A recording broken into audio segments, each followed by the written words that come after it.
Bonjour, aujourd'hui je vais vous parler des ruptures. Il vient d'avoir une émission là, à toute une histoire, avec différents cas de rupture. Alors en fait, les ruptures provoquent des souffrances extrêmement graves, qui bien souvent, je pense, sont largement sous-estimées. C'est une évidence.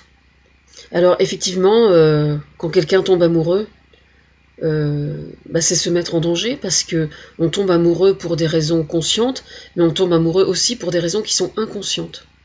Alors moi j'ai une théorie selon laquelle quand on est amoureux de quelqu'un, il est intéressant de connaître les raisons pour lesquelles on est amoureux de quelqu'un.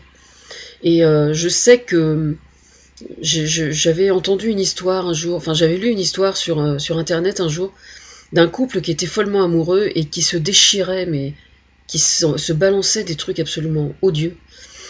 Et je crois que j'avais commenté, et puis on m'avait répondu que c'était ridicule de chercher à comprendre, que c'était la magie de l'amour, etc., etc. Je suis pas du tout d'accord avec ça. Et j'ai entendu des gens aussi autour de moi, des gens très amoureux, qui balançaient des choses abominables à la personne qu'ils aimaient. Et bien évidemment, ce sont des gens qui sont anti-psy systématiquement, et moi personnellement, je ne cautionne absolument pas ce type de comportement. Je pense que j'ai une vision plus altruiste de l'amour que ça. Mais en fait, il s'agit bien évidemment de faire le deuil de cette histoire, et quand il s'agit de rupture, et de faire le deuil exactement comme d'avoir perdu physiquement quelqu'un, hein, c'est exactement la même chose. Et moi je pense que l'idéal, il s'agit d'une souffrance, et donc comme n'importe quelle souffrance, il faut dans la mesure du possible essayer de la transformer. Et je remarque moi que comme pour n'importe quelle souffrance, il y a toujours des gens d'une incroyable maladresse autour de vous qui vont vous dire ça sert à rien, passe à autre chose, tourne la page, etc., etc. Bah oui, le problème c'est qu'il y a des pages qui sont plus difficiles à tourner que d'autres. Moi je connais des gens qui mettent des années à tourner certaines pages, hein, y compris quand elles décident de partir. Comme quoi ça n'est pas si simple. Il ne s'agit pas d'incriminer systématiquement la personne qui part. C'est un peu simple de réagir comme ça. Mais je pense quand même que la personne... je considère que quand une histoire d'amour se termine, la personne qui s'en va a un devoir vis-à-vis de la personne qu'elle a quittée. Bon, ensuite, on peut assumer ses devoirs si l'autre ne manifeste aucun désir de cicatriser les plaies et tout. On peut pas non plus être plus royaliste que le roi, ça c'est toujours le même problème. Mais je me souviens avoir conseillé une jeune femme ces dernières années, et je lui expliquais qu'elle avait un devoir vis-à-vis de lui, quoi. Et ça a fini par bien se passer, à cicatriser, mais moi je pense que c'est... alors les gens qui considèrent qu'il ne faut pas comprendre, qu'il ne faut pas chercher à comprendre pourquoi on aime quelqu'un, en fait, c'est pas. Je crois qu'en fait, ils ont tout simplement la trouille de trop le comprendre, justement. Et leur argument, c'est que on abîme l'amour en lui retirant sa part de magie, ce qui est d'une connerie monumentale. Pour moi, c'est absolument faux, quoi. Moi, les gens que j'aime, je sais pourquoi je les aime, pas dans l'absolu, mais en grande partie. Et ceux qui me sont indifférents, je sais très bien aussi pour quelles raisons je leur suis indifférente. Et c'est très bien comme ça. Bon, évidemment, il est possible que je sois dans l'erreur, mais enfin, à partir du moment où ces gens-là font les morts, entre guillemets, ils ne communiquent plus du tout, je n'ai d'autre choix que de me fier qu'à moi-même, puisqu'ils communiquent plus du tout, quoi, par définition.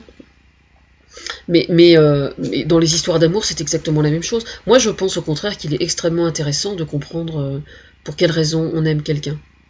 Vraiment, ça c'est une absolue certitude. Alors pour en revenir aux couples en particulier, je dirais les couples conventionnels, qu'ils soient maritaux ou qu'ils soient mariés, c'est exactement la même chose pour moi, contrairement à ce que certains pensent.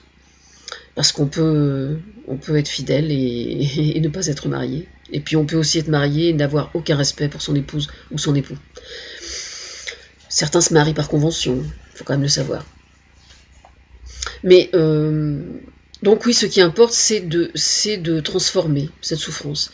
Le problème, c'est que dans un premier temps, on est dans un tel état de choc qu'on n'est pas en mesure de transformer. Quelquefois, il faut des semaines, voire des mois, pour pouvoir commencer.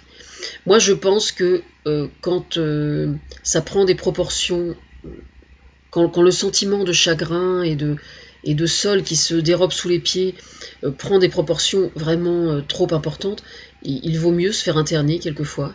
D'ailleurs, là, il y avait une certaine Françoise qui s'est fait interner, et puis maintenant, elle est complètement tirée d'affaire. Et bon, évidemment, ça m'a touchée, parce que c'était quelqu'un qui visiblement est de ma génération, qui s'appelle Françoise. Tentative de suicide. Enfin, moi, j'ai jamais fait tentative de suicide, mais elle a failli faire une tentative de suicide sur une voie de chemin de fer. Donc, évidemment, en tant qu'ancienne épouse de cheminot, ça m'a touchée plus que...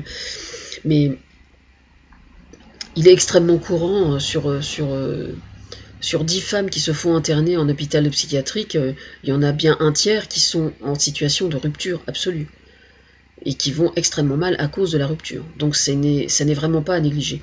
Alors justement, pour répondre à ça, il faut savoir, bon, c'est vrai que le mec qui rompt avec son épouse ou avec sa compagne après 25-30 ans, c'est d'une gravité extrême pour elle, bien évidemment. Ça l'est d'autant plus si elle est vulnérable socialement, c'est-à-dire qu'elle n'a pas de travail.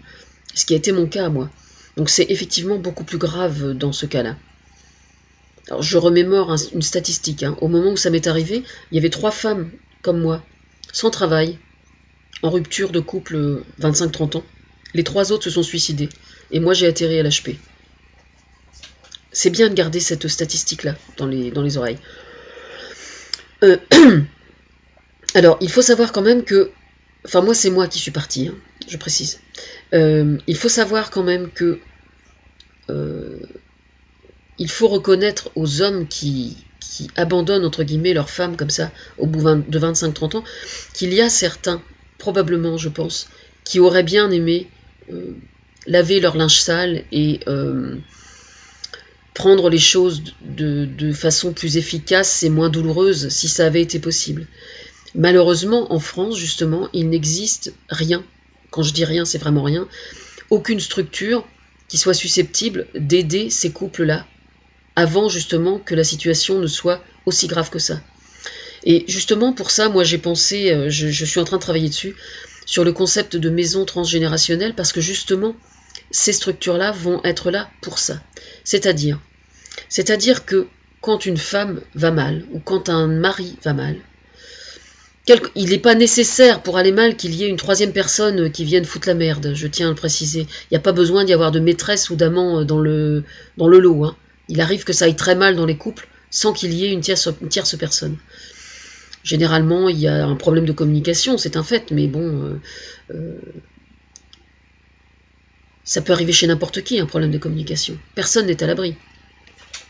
Mais au sein de ces maisons transgénérationnelles, justement, quelqu'un qui éprouve le besoin de prendre ses distances par rapport à un mari, par rapport à une épouse, va pouvoir le faire en intégrant ces maisons transgénérationnelles. Quelquefois, ça va être pour quelques semaines, quelques mois, peut-être quelques années, quelquefois. L'essentiel, c'est que justement cet état de crise soit pris en considération avant que la rupture ne soit inévitable. En ce sens, je pense que ce concept de maison transgénérationnelle est vraiment, vraiment une très très bonne idée. Évidemment, vous me direz, je dis que c'est une bonne idée parce que c'est une idée qui vient de chez moi. Mais il se trouve que c'est quand même le fruit de plusieurs dizaines d'années d'observation de ce que je vois autour de moi.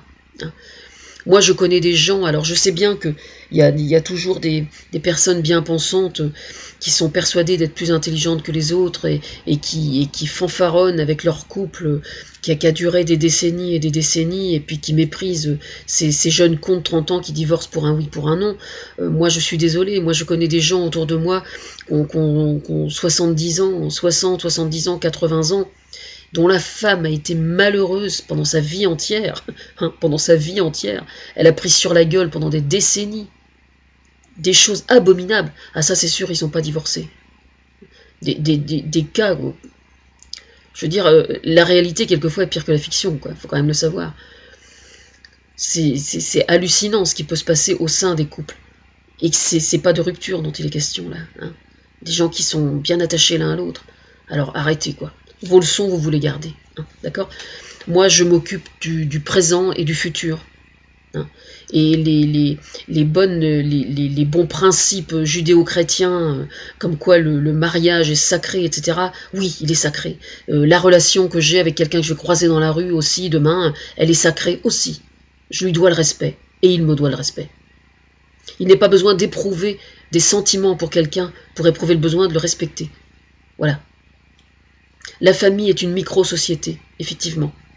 Et si je peux faire quelque chose pour essayer que ce soit moins explosif et moins douloureux, eh bien je vais certainement pas me priver de mettre mon projet sur pied. Ensuite, ça se fera ou ça ne se fera pas. Moi, je fais ce que j'ai à faire. Alors, quand même, au sujet de l'émission, ce qui a été dit, je vois cette jeune fille là qui s'appelle Julia, qui porte les boucles d'oreilles parce que ça lui fait du bien, parce qu'elle prend son petit nounours. Une des premières des choses à faire, vraiment, je pense. La totalité des objets qu'il vous a offerts, etc., etc. Vous les jetez pas, bien sûr. Ça fait partie de votre histoire. Pour l'instant, ce sont des objets qui vous font mal. Vous me collez tout ça dans une caisse et vous portez ça au grenier. C'est pas la peine c'est pas la peine de remuer le couteau dans la plaie. Bon. Ensuite, moi, je préconise de faire un travail d'écriture pour que cette souffrance-là soit matérialisée par un récit. Alors, il serait peut-être souhaitable de créer un site internet ou un forum pour venir en aide justement aux gens, pourquoi pas. Un forum basé sur la rupture, de façon plus générale, ça peut être une rupture en amitié, hein. C'est pas nécessairement une rupture au sein d'un couple, une rupture en amitié. Moi je suis quelqu'un d'extrêmement fidèle en amitié, j'ai des blessures d'amitié, en fait j'ai des blessures d'amitié beaucoup plus profondes que mes blessures d'amour. C'est comme quoi, je suis toujours une originale, moi. Enfin non, c'est pas si grave que ça. C'est pas si grave que ça. Mais alors dans un premier temps, évidemment, on n'est pas forcément capable de coucher sur le papier ce qu'on ressent. Et puis il y a des gens qui sont pas très à l'aise avec l'écrit. Mais moi je pense que il y a certaines ruptures qui méritent très largement d'entamer une psychothérapie. Alors justement, en fait, la rupture est d'autant plus douloureuse que la raison pour laquelle on aimait cet homme ou on aimait cette femme était en fait une sorte de relation pansement relatif à des blessures beaucoup plus anciennes. Ce qui, moi, était mon cas, par exemple. Je n'ai pas peur de le dire, je l'assume parfaitement. Mais j'en ai toujours été consciente, moi. Mais il n'y avait rien de malhonnête à ça. Il n'y a rien de malhonnête à ça. D'ailleurs, les blessures de l'enfance ne sont pas nécessairement des blessures d'ordre traumatique. Hein. Ça peut être une carence affective, simplement. Hein. Je veux dire, ça peut être extrêmement complexe. Hein. Et simplement, il faut le savoir, quoi. C'est pour ça que c'est intéressant de connaître les raisons pour lesquelles on est amoureux de quelqu'un. Parce que du coup, si on connaît mieux la raison pour laquelle on est amoureux de cette personne, on va anticiper d'autant plus facilement d'éventuels problèmes, quoi. C'est pour ça que c'est intéressant de le savoir. Donc, je pense que ce qui est intéressant à faire aussi, c'est de bien se remémorer. Ça, c'est un rôle que peuvent jouer l'extérieur, par contre. Un frère, une sœur, même des enfants. C'est dire à la personne qui est en chagrin, mais avant de rencontrer ce mec ou cette nana, tu existais. Tu avais des rêves, tu avais des envies, tu avais une joie de vivre, tu avais des goûts, tu aimais un certain type de musique. Par exemple, il y a des trucs qu'on arrête de faire parce qu'on aime quelqu'un qui n'aime pas. Moi, par exemple, j'ai toujours adoré danser. Le jour où je me suis mariée, j'ai arrêté de danser systématiquement parce que lui, il dansait pas. Résultat des courses, pendant plusieurs dizaines d'années, je me suis privée de danser comme une imbécile. Oui, c'est pas très malin, je sais, mais je le faisais sans m'en rendre compte, mais n'empêche que c'est comme ça. Et en fait, c'est souvent comme ça, quoi. Et donc, pourquoi ne pas reprendre les choses que vous vous interdisiez de faire parce que vous aimiez cet homme ou cette femme? En fait, il faut renouer avec la personne que vous étiez avant de la rencontrer. C'est une des pistes. C'est une des pistes à cultiver, ça ne fait absolument aucun doute.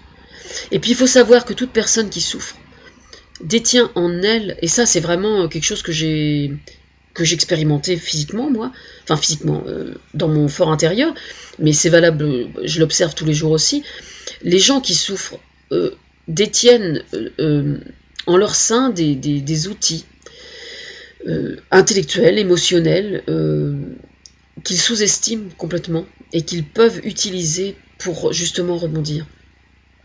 Et ça, il faut simplement le savoir. Et quand quelqu'un vous dit « faut tourner la page », envoyez-le chier. Ça vous fera du bien. Envoyez-le chier. S'il vous dit ça, c'est parce qu'il est trop con pour comprendre. Les gens qui ont jamais souffert, souvent, ils sont trop cons. Hein. Ils sont trop cons pour comprendre. C'est assez courant. Hein. Faut pas avoir de scrupules.